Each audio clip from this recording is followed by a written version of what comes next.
आपका सबसे पहला प्रयास अब ये रहना चाहिए कि जो बीत गई सो बात गई।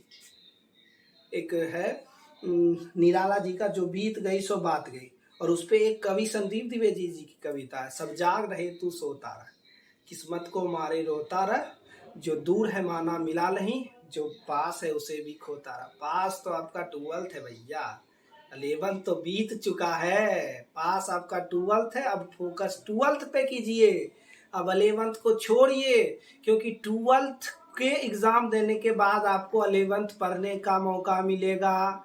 इसका आप भरपूर दिलासा दे लीजिए कि हम 11th बाद में पढ़ सकते हैं, लेकिन 12th का एग्जाम आप 4 बार 5 बार दे नहीं सकते। तो आज के लिए इतना ही, धन्यवाद। गुड मॉर्निंग, स्वागत है आप सभी का आंसोलॉजी में। हेलो, हाँ बोलो पल्लवी। घड़ी में क्या हो गया? हाँ, दीपावली तो खत्म हो गया, आधा सिलेबस कवर नहीं हुआ है ना। अच्छा ठीक है, हम बात करते हैं इसमें। तो आते हैं अपने टॉपिक पे। क्या आपको भी इसी तरह 11th में परेशानी हो रही है? जी हाँ, तो चलिए बात करते हैं इसी पे। आधा साल बीत गया, बचा है क्या? 11th, सामने क्या है? 12th। करेंगे कैसे भैया? ये तो टेंशन सभी के माथे में घूमते रहेगा, सभी के ब्रेन में घूमते रहेगा। करोगे कैसे? बहुत है मुश्किल। वन शॉट या फुल लेक्चर, आईआईटी या जेई, क्या करें कुछ समझ में नहीं आ रहा। और तो और एनडीए में भी लड़कियों को फॉर्म भरने का मौका मिल गया है। तो चलिए हम लोग इसी पे बात करते हैं। मैं हूं अंशराज, स्वागत है आप सभी का आंसोलॉजी में। तो जैसा कि आप लोग मुझे पुराने चैनल क्यूरियस हब पे देखते हैं, और हमारा जो ये न्यू चैनल है आंसोलॉजी, इस पे मैं स्पिरिचुअल, रिलीजियस या किसी भी टाइप का जैसा आपका आता है टॉपिक, मैं उस टाइप का टॉपिक बनाता हूँ। तो आज का जो टॉपिक है वो है कि 11th में किस तरह से, और सही बात तो मैं ये बता दूं कि 11th में कोई भी सीरियसली लेता नहीं है। तो 11th में 3 महीने में सिलेबस को कैसे कवर किया जाए, देखिए सच बताऊं तो वो कवर होगा नहीं, ठीक है। तो ये मत समझ लीजिएगा कि हम आपको कोई वैसा ब्रह्मास्त्र दे रहे हैं जो एकदम आप लक्ष्य को भेज दीजिएगा, वैसा कुछ नहीं। हाँ, लेकिन कुछ वैसी चीजें मैं आपको बता सकता हूं, और कुछ मैं अपने बारे में वैसे चीजें बता सकता हूं जिससे आप ये सोच सकते हैं कि चलिए भैया इतना चीज बीत चुका है तो अभी भी हम पीछे नहीं है। जी हाँ, तो जैसा कि बात है कि जब मैं 11th में था तो 10th का जो रिजल्ट था वो आने में 2-3 महीने डिले हो रहा था। तो मैंने क्या किया, 1 महीने तो मस्ती किया, क्योंकि सभी बच्चों के मन में जो रहता है वो मेरे भी मन में था कि 10th तो खत्म हो गया, आप तो करेंगे मस्ती, जाएंगे बनारस, खाएंगे पान। हुआ क्या भैया, खा लिए पान, जी हो गया लाल। और फिर अगर 11th में हुआ सब्जेक्ट खराब, आपका हो गया मार्क्स खराब, तो मम्मी कर देगी मुंह लाल और आप बन जाएंगे बंदर। हाँ ठीक है, ठीक है, समझ रहे हैं आपकी परेशानी को, हम समझ रहे हैं, चिंता नहीं करना। तो क्या हुआ था ना कि हम लोगों का भी रिजल्ट आया और 1 महीने स्किप किए, और स्किप करने के बाद जब नींद खुली तब हमको पता चला कि भैया हम तो 11th में आ चुके हैं। अब 10th का रिजल्ट निकले या ना निकले उसके लिए हम क्या कर सकते हैं। उठाए मैथ्स का बुक, सबसे पहले एनसीईआरटी खोल लिए हम ऐसे करके, और जब पहला ही चैप्टर खोले, सेट्स थ्योरी समझ में नहीं आ रहा। क्यों? 10th में भी तो उसी टाइप का पहला क्वेश्चन था, रियल नंबर। तो ये भैया मैथ्स ले या ना ले, अब इसमें फंस गए हैं कि पीसीएम ले या पीसीबी ले, या कॉमर्स या आर्ट्स। अगर मैथ्स लिए हैं तो आपको पढ़ना पड़ेगा, और मैं आपको पहले बता दूं कि आपको सेट्स को लेकर के उतना कोई भी रिलेशन फंक्शन को लेकर के टेंशन लेना ही नहीं है, क्योंकि 10th में आपको जिस चैप्टर पे कमांड है, और अक्सर सबका ट्रिग्नोमेट्री में कमांड रहता है, तो ट्रिग्नोमेट्री उठा लीजिए। लेकिन समय तो बीत गया है, 3 महीना बचा हुआ, उसमें क्या करना है। देखिए कोई भी एग्जाम देना है आपको, IIT, JEE, NEET, NDA, maths तो आपको पकड़ के चलना पड़ेगा। तो सबसे पहली बात यह है कि मैथ्स को आप फुल्ली एनसीईआरटी से कवर कीजिए, और आपके साथ क्या दिक्कतें आएंगी। पहला क्वेश्चन एनसीईआरटी का सॉल्व हो जाएगा, दूसरे तो माथे के ऊपर से बाउंसर चला जाएगा भैया। तो उसके लिए क्या करेंगे, आर एस अग्रवाल का एक आपका आ जाता है सॉल्यूशन, प्ले स्टोर से डाउनलोड कर लीजिए। अगर वहां से नहीं आता है तो RS अग्रवाल रखिए और उससे सॉल्यूशन देख करके उसको बनाइए और प्रयास कीजिए। ये जो बचा हुआ 3 महीना है, क्योंकि देखिए सही में देखा जाए तो ये 3 ही मंथ अब आपके पास बचा है। ये आपका नवंबर स्टार्ट हो गया है, दिसंबर और जनवरी, और जनरली फरवरी से आप अपना जो है एक 12th का सिलेबस स्टार्ट करिएगा। क्यों? क्योंकि फरवरी, अगले फरवरी में 24 में तो आप एग्जाम देने के लिए तैयार हो जाएंगे। तो इस फरवरी तक आपको 3 कंप्लीट करना है। तो सबसे पहली बात है कि आप ट्रिग्नोमेट्री स्टार्ट कीजिए, निफिक्र होके, बनेगा, एकदम बनेगा। और आपको अगर कोई चीज समझ में नहीं आ रही है तो वो बहुत सारे लेक्चर्स आपको यूट्यूब पे मिल जाएंगे। देखिए कोविड-19 के बाद अब वैसा कोई भी बच्चा नहीं बचा है जिसके पास मोबाइल नहीं हो, ठीक है। अक्सर लगभग मैक्सिमम एवरेज सभी बच्चों के पास आपको क्या होगा, फोन देखने के लिए मिलेगा। तो सबसे जो बेस है आपका, उसको क्या क्लियर करना है कि आप जो है ये 11th का मैथ्स सबसे पहले कंप्लीट कीजिए। बात रही फिजिक्स की, वो तो भैया शोएब अख्तर का बाउंसर सर के ऊपर नहीं, वो तो चला जाएगा आपका कहाँ से, तो बाउंड्री के ही बाहर चला गया, वो स्टेडियम के बाहर। फिजिक्स पल्ले पड़ने वाला है नहीं। शॉर्ट्स देखिए, नहीं समझ में आएगा। क्यों? क्योंकि उसमें डीप जाना पड़ेगा। तो डीप भी आप जा नहीं सकते, अब उतना समय है नहीं। 3 महीना आपके पास बचा है। 11th का ओसवाल का सेट आता है, आप अगर सर्च कीजिएगा किस चीज का, फ्लिपकार्ट पे 11th का ओसवाल का आपके पास MCQ ये सेट आता है, क्वेश्चन बैंक आता है। तो आप उस चीज को देखिए। नहीं तो अगर आपके पास कोई भैया है, दीदी है, तो आप उससे पढ़ने का प्रयास कीजिए। क्योंकि एक टीचर की पढ़ाई और एक अपने के पढ़ाई में अंतर हो जाती है। टीचर आपको एज अ टीचर ही तरह पढ़ाएंगे और भैया दीदी आपको उसी तरह पढ़ाएंगे। असल में देखिए पढ़ाई में अंतर कुछ नहीं होता, असल में बॉन्ड बैठने का होता है। टीचर है ना, टीचर से ज्यादा खुल के पूछोगे नहीं, क्योंकि वहां पर 10 स्टूडेंट है, तुमको लगेगी सर। जी हाँ, बात आ जाएगी ईगो पे और आपका ईगो हर्ट हो जाएगा। अगर सर ने बोल दिया कि क्या करते हो, पढ़ते नहीं हो, तो ईगो हर्ट हो जाएगा। तो सबसे पहली बात है कि टीचर जो पढ़ा रहे हैं, तो टीचर जो पढ़ा रहे हैं सबसे पहली बात है कि उसको गौर से सुनिए। वो लेक्चर आप स्किप करने का एक भी प्रयास मत कीजिए। जो चीज समझ में नहीं, और एक चीज बता रहे हैं कि जब टीचर पढ़ा रहे हैं तब लिखने का कभी प्रयास मत कीजिए। टीचर जब उस टॉपिक को खत्म कर दें और तब बोले कि नोट डाउन कीजिए, तब उस टॉपिक को लिखिए, अन्यथा ये आपके माथे में घुसेगा नहीं। उसको पढ़िए आकर के, और घर में आकर उसको फिर से टीचर्स के नोट्स को पढ़िए, तुरंत 1 घंटे के अंदर उस चीज को रिवाइज कीजिए। और फिर एक बार सो करके उठिए या कुछ हल्का ब्रेकफास्ट कीजिए, थोड़ा घूमिए और उस चीज को NCERT बुक पे कवर करने का प्रयास कीजिए। क्यों? क्योंकि आपके पास SL अरोड़ा या कोई वैसी ABC बुक नहीं है जो आप कवर कर पाएंगे। तो वैसी ही बात है। तो सबसे पहली बात है कि आप जो है पहले लेक्चर अगर आप, तो उसको नोट डाउन तो कर ही लीजिएगा आप बाद में, और उसके बाद क्या कीजिए कि उसको आकर घर में रिवाइज कीजिए। अगर आप छोड़ रहे हैं उसको 2-3 घंटे के लिए, तो आपको बहुत वैसी चीज होगी जो माथे के ऊपर से चली जाएगी। और एक चीज मैं प्रीफर करना चाहूँगा, कोई अगर भैया है, दीदी है, या किसी दोस्त के भैया या दीदी है, किसी का अगर आप पढ़ा हुआ बुक आपको उपलब्ध हो जा रहा है, कोई पढ़ लिया है और वो पढ़ा हुआ बुक अगर आपको उपलब्ध हो रहा है, तो वो बुक को लेने का प्रयास कीजिए।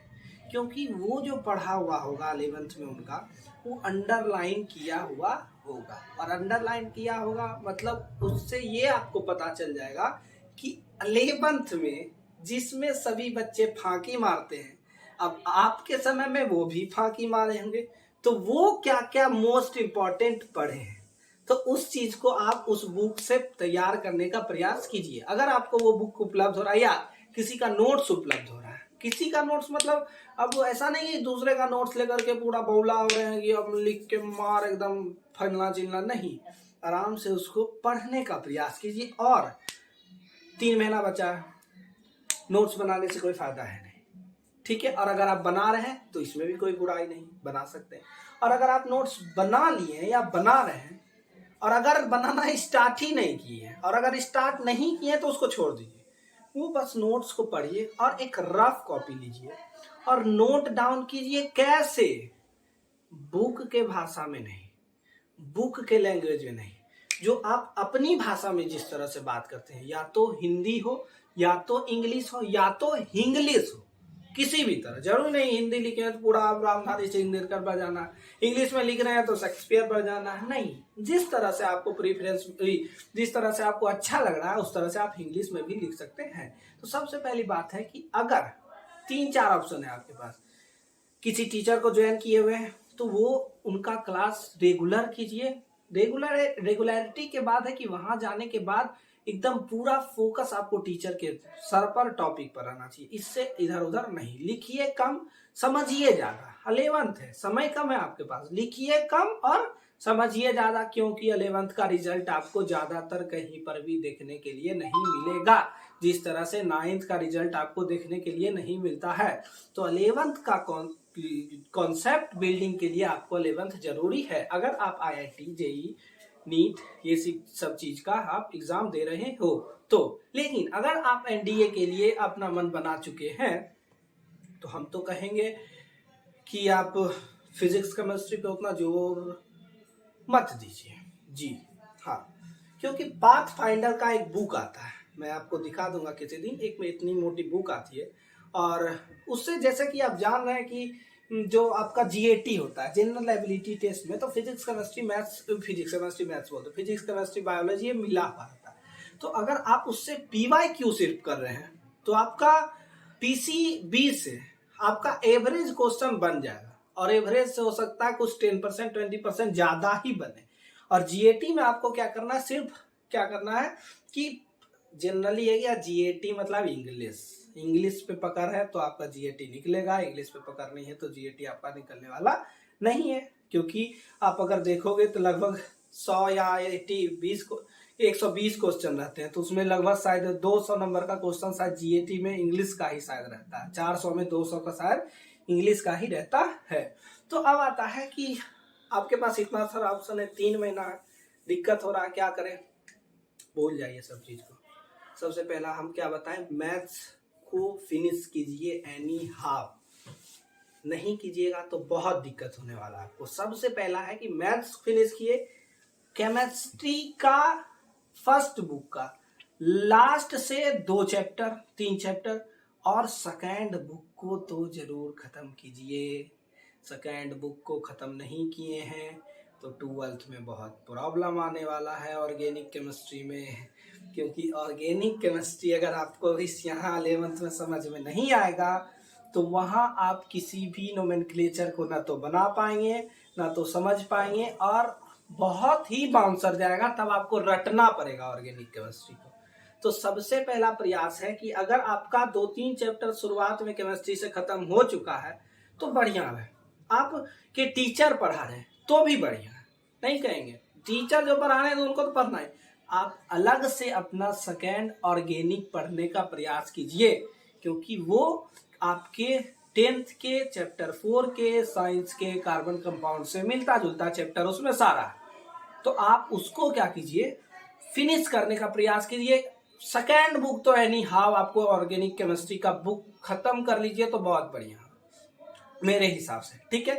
अब आता है फिजिक्स के बारे में, पल्ले नहीं पड़ेगा, 1 शॉट तो एनी हाउ देखना पड़ेगा, और 1 शॉट से भी नहीं होगा तो जनरली तो हम यही कहेंगे कि उससे ग्रेविटेशन पढ़ लीजिए, और 1-2 चैप्टर है लॉज ऑफ मोशन है उसको पढ़ लीजिए, और शायद रे ऑप्टिक्स या वेव ऑप्टिक्स शायद होगा 11th में, या नहीं है या नहीं है, नहीं है तो उसको स्किप कीजिए। अगर लाइट है तो ये सब अगर है तो ठीक है, नहीं तो इसको फिजिक्स को जनरली आप छोड़ सकते हैं। देखिए मैं ऐसे स्टूडेंट के बारे में बता रहा हूँ जो एवरेज है, मिडिल क्लास है, और न तो ज्यादा हाई सीटीज न तो बड़ा उसका एम है, ठीक। तो आप एक एवरेज स्टूडेंट के तरीके से मैं आपको ये बता रहा हूँ। अब बोलिएगा कि भैया आप तो फिजिक्स पूरा छोड़ने का रहे हैं, पगला गए हैं का? नहीं बाबू, समय के अनुसार तुमको काम करना पड़ेगा। गिन के तुम्हारे पास 3 महीना है, और अगर तुम अभी पे 11th पे फोकस करोगे तो तुम्हारा 12th भी गड़बड़ा जाएगा। तो 12th को गड़बड़ाने से मार्कशीट किसका आएगा तुम्हारे पास, 11th का या 12th का? 12th का। तो 12th बिगड़ने से बढ़िया है कि 11th हल्का सा बिगड़ जाए, समझिए बात को। 12th पढ़ने के बाद आपको 11th पढ़ने का फिर से समय मिल सकता है, लेकिन 12th खत्म होने के बाद फिर से 12th का मार्कशीट के लिए आपको एग्जाम देने के लिए नहीं मिल सकता है। इसलिए ये टेंशन अब छोड़ दीजिए कि 11th के लिए 3 महीना बचा है, 4 महीना बचा है, 6 महीना बचा है। तो सबसे पहला काम है आपका अब ये सोचना, क्योंकि अब ठंड आ गई है, नींद आपकी देर से खुलेगी, और नींद आपकी देर से खुलेगी, समय भी सीमित है आपका, होली आने वाला है, सरस्वती पूजा आने वाला है। तो 365 दिन में आप गिन के 200 दिन पढ़ोगे, उसमें भी 200 दिन पढ़ोगे, जिसमें से जो सीरियसली है आप 150 दिन पढ़ोगे। वो जो 50 दिन होगा वो आपको सीढ़ी पे चढ़ने में उस मतलब एक्सीलेटर को दबाते दबाते आपको 50 दिन लगेगा। तो सबसे पहला प्रयास अब आपका जो होना चाहिए कि हाउ टू गेन 90+ इन 12। क्यों? क्योंकि मेन फोकस वो रहेगा। अब आपका समय बीत चुका है, 12th का एग्जाम आप दोगे अब, और 12th का एग्जाम जब आप दोगे तो उसका मार्कशीट आपको मिलेगा, मिल गया मार्कशीट, तो आपको उसके बाद 11th पढ़ने का समय मिलेगा। लेकिन 12th के एग्जाम खत्म होने के बाद फिर से 12th का एग्जाम देने का आपको समय नहीं मिलेगा। तो आपका सबसे पहला प्रयास अब ये रहना चाहिए कि जो बीत गई सो बात गई। एक है निराला जी का, जो बीत गई सो बात गई, और उस पे एक कवि संदीप द्विवेदी जी की कविता है, सब जाग रहे तू सोता रह, किस्मत को मारे रोता रह, जो दूर है माना मिला नहीं, जो पास है उसे भी खोता रह। पास तो आपका 12th है भैया, 11th तो बीत चुका है, पास आपका 12th है। अब फोकस 12th पे कीजिए, अब 11th को छोड़िए, क्योंकि 12th के एग्जाम देने के बाद आपको 11th पढ़ने का मौका मिलेगा। इसका आप भरपूर दिलासा दे लीजिए कि हम 11th बाद में पढ़ सकते हैं, लेकिन 12th का एग्जाम आप 4 बार 5 बार दे नहीं सकते। तो आज के लिए इतना ही, धन्यवाद।